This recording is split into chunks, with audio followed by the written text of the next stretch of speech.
Wall Street tumbles as some of the world's biggest companies look for innovative ways to handle the financial market turmoil. Auction clearance rates remain solid for the fifth week in a row, supporting hopes that the pace of price falls will start to slow. And Elon Musk introduces Atlantis, the robot. It's Monday, the 3rd of October, 2022. Welcome to Fear and Greed, Australia's most popular business podcast. I'm Michael Thompson, and good morning, Sean Aylmer. Good morning, Michael. Sean, it might be a public holiday today for a fair chunk of the country, really. But we obviously, still have a show to do, and we also have some pretty exciting news today. Go on. Well, we are actually today launching the newest podcast that's part of the Fear and Greed extended family. It is called How Do They Afford That? And it's a collaboration between Fear and Greed and Canna Campbell, who was previously a financial planner for something like 20 years. She's now the founder of Sugar Mama TV, which is a financial literacy platform covering everything from YouTube and podcasts to Instagram and books and a whole lot of things. Anyway, what we are doing in How Do They Afford That is really kind of giving you hacks and habits and ideas and things to kind of help your money go further and work harder for you. We've got basically everything from tips to get the household grocery bill under control right through to investing for the kids or kind of finding money or ways to invest while you're also paying the mortgage, which just seems to be getting more and more expensive every month. There is a new episode every Monday. You can find it, Sean, wherever you listen to podcasts. Just search for How Do They Afford That is the name. The links are also in today's show notes. But have a look, have a listen, hit subscribe or follow. And I think you'll find it pretty informative and fun. Very exciting for us here at Fear and Greed to have another podcast under our umbrella. So I totally agree with you. Search it out, look for it, hit follow, and off you go. Absolutely. Now, back to Fear and Greed land and the world of business news, Sean. You have a chat with a guest. We've spoken to him once before. He was fantastic. So he's back with us today, Josh Gilbert from eToro. Yes, we run through what to do when there's fear in the market and what to do when there's greed in the market. He kindly spoke to us using our language, basically the assets to stay away from and the assets to start thinking about for your portfolio. Very, very good conversation. Yeah, absolutely. And he had a real kind of focus on the US, which is perfectly appropriate for the main story this morning, Sean, because there are more signs of inflation out of the US over the weekend, with a number of big name companies taking pretty drastic action to improve earnings and kind of stop their share price slide. That's right. As the week begins here in Australia, the local market is likely to be under pressure today because of what's going on in Wall Street and the likelihood of a rate rise in Australia tomorrow. First to Wall Street, one of the key measures in inflation, the Personal Consumption Expenditure Price Index, rose sharply last month and annually is up 6.2%. Now, the US Fed targets about 2% for this, so 6.2% is a lot higher than what it wants it to be. Then later, a member of the US Fed said interest rates in the world's largest economy will have to stay higher for longer. That sent the broad-based S&P 500 down 1.2% to its lowest level since November 2020. Now, for the month of September, the market lost more than 9%. That's the worst since March 2020, which of course is when COVID hit. And as I mentioned earlier, Sean, household names like Nike and Facebook are kind of changing tack now as they face up to what could well be a recession in the US. Yeah, look, we've seen it in financial markets already with the US dollar very strong and global equity and bond markets being sold off. Now we're really seeing it on Main Street in these companies. Late last week, Nike's share price fell sharply after it said inventory had surged, forcing it to push through discounts that hurt profitability. It suffered from higher freight costs, markdowns, and foreign exchange effects. Its share price is down more than 40% this year. You think about Nike, they sell a lot of stuff outside the US, so when it's translated back into US dollars with the strong greenback, it doesn't look quite as good. Also, last week, Meta CEO Mark Zuckerberg outlined sweeping plans to reorganize teams and reduce headcount for the first time ever, calling an end to the era of rapid growth at the social media giant. For the first time since it was founded in 2004, Meta, which is the parent company of Facebook, will freeze hiring and restructure some teams to trim expenses and realign priorities.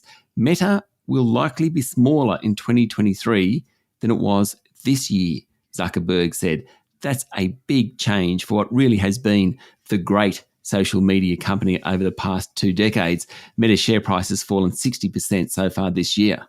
And Sean, the world's biggest shipping group, Maersk, will begin to slow the pace of its container ships to lower fuel costs. Yeah, it's another great example. Maersk is Danish. It's not US-based, but it sails 730 container vessels. It's the largest shipping company in the world.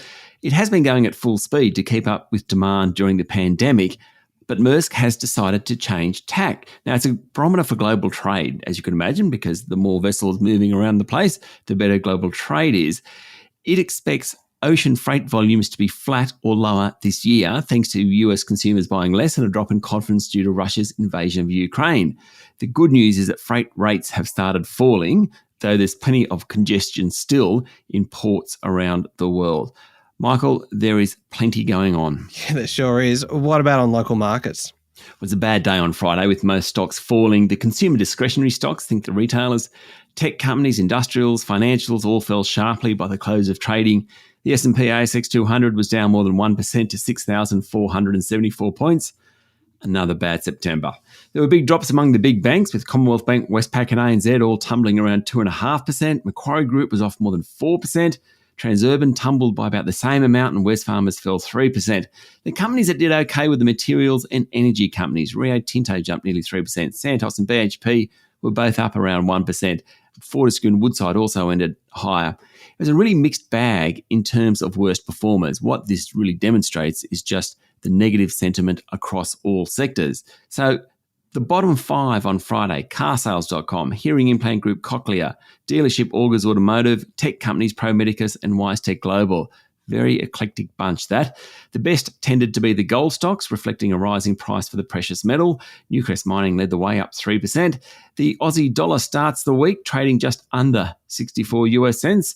Oil prices fell over the weekend, with Brent crude fetching $85 a barrel, and an ounce of gold is worth $1,660 US dollars. Okay, we'll be back in a moment with the rest of the day's business news.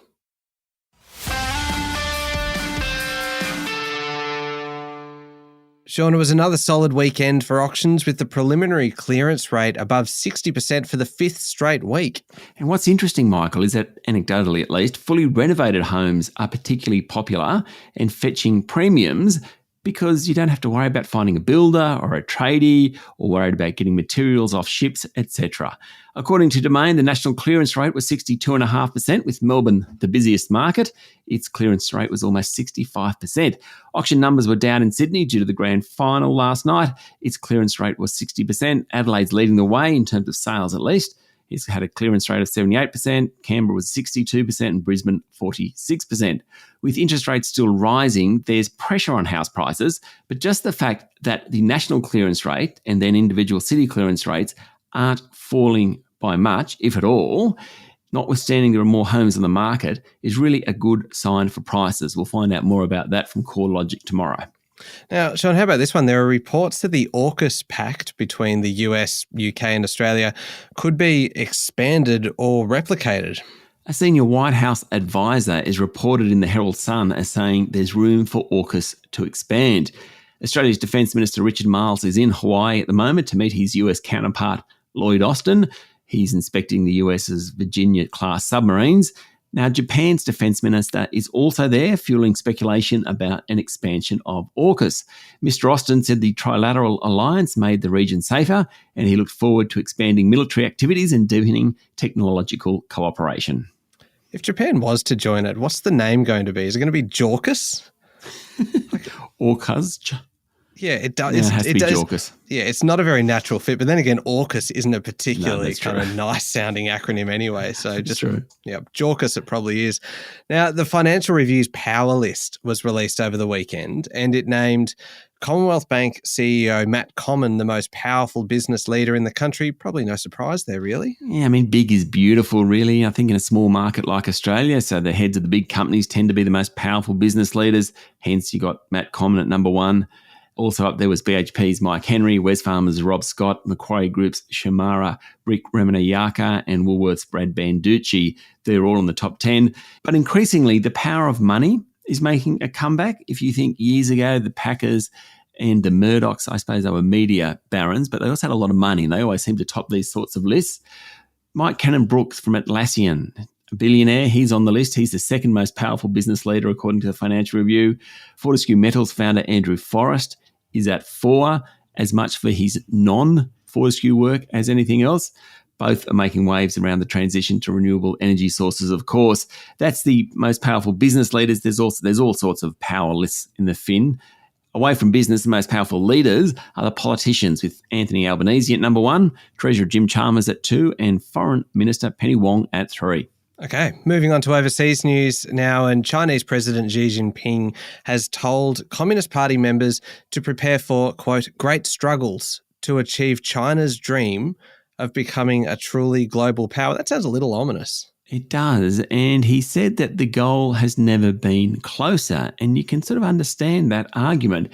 In an article published on China's National Day, which marks the anniversary of Communist Party rule, Mr. Xi said the party must be prepared to make harder efforts to achieve its goal of national rejuvenation, according to the Financial Review. He also warned that the party must oppose all words and deeds that weaken its leadership.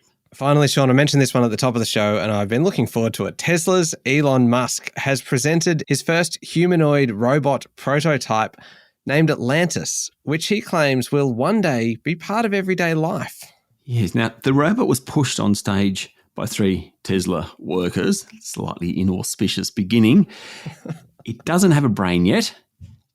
It could only wave to the audience. That's about the only thing it could do. Notwithstanding, it was somewhat underwhelming. Mr. Musk said the robot included 28 specifically designed actuators to control the robot's movements, a slim, shiny metallic body, and a battery pack capable of powering Atlantis for a full day. He hopes it will be able to walk on its own within weeks. Michael, I think there's a way to go. Does it feel a little bit like they've gone off a little early in presenting this? Haven't we had more advanced robots building cars now for the last 30 years? I think so. Elon Musk a year ago made a big thing that he would present this year, but it's clearly not quite there yet. Okay. All right. Up next is the Fear and Greed Daily Interview, Sean. We mentioned this one earlier. Josh Gilbert from eToro. Yeah, a must listen for anyone interested in investing, particularly if you're interested in investing on Wall Street. Yeah, and it's a big week in economics as well. And with Stephen Koukoulas, our resident economist, away, we have got the fantastic Sherelle Murphy filling in. We do. Sherelle and Stephen are good mates. Sherelle stepped in. She's the chief economist at EY. She's also worked at the Reserve Bank. She's worked for government. She's done all sorts of things, and a terrific communicator about economics. Well, worth a listen. Yeah, absolutely. And don't forget our new podcast, which launches today. How Do They Afford That is the name. It features Canna Campbell, the founder of Sugar Mama TV, and me talking about personal finance, all the kind of tips and tricks and hacks. Yeah, I had no idea. You mentioned it earlier in the show and you said the hacks. Hacks? Is that like cybercrime or something? I don't know. I'm going to go away and listen to it right now so I can understand what that means. Yeah, well, it's all the little tips and things that will help your money go a little bit further, work a little bit harder for you. Episode 1 is kind of looking at the grocery bill. So it's something that everyone can really use at the moment. How Do They Afford That is the name of the podcast. Links are in the show notes, and you can find it wherever you listen to podcasts. Thank you very much, Sean. Thank you, Michael. It's Monday, the 3rd of October, 2022. Make sure you're following the podcast and join us online on LinkedIn, Twitter, and Facebook. I'm Michael Thompson, and that was Fear and Greed. Have a great day.